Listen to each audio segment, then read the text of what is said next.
Um, we are very romantic about the idea of marriage, but there is an element that it is a business contract on a lot of Yeah. levels.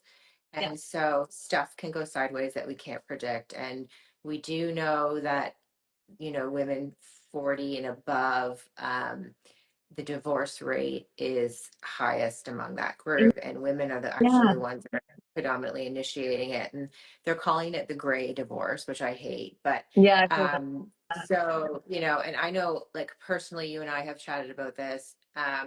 For myself, the fear of not knowing finances, like obviously having broad strokes, but the fear of not knowing and not having any acumen, which, to your point, maybe I had a little bit more than I thought.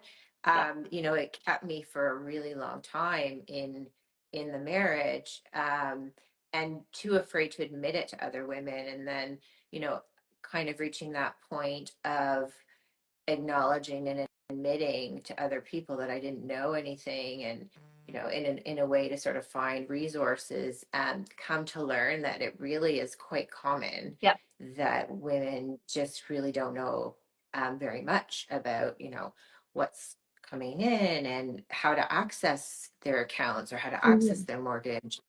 And so, getting the opportunity to learn and have to do it, has been such an awakening for me on this topic, and partly why I am so passionate about getting women to start to educate themselves in the topic. Mhm. No, that's a really great point. Actually, one of the things I wanted to mention was I think the divorce rate in the US is something like 50%, and similar in Canada. So, like what you're saying all makes sense.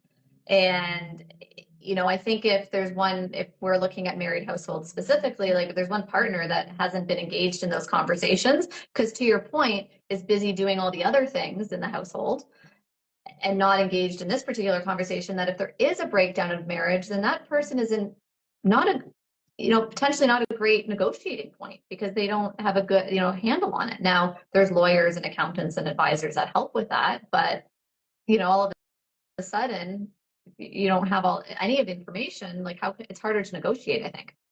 um, 100%. Even as the negotiation's done, it's like, okay, so what now you're responsible for whatever that financial reality looks like, and how do you manage it in a yeah. responsible way to protect yourself going forward. So the more Yeah. you know ahead of time, the better positioned you are after the divorce as well.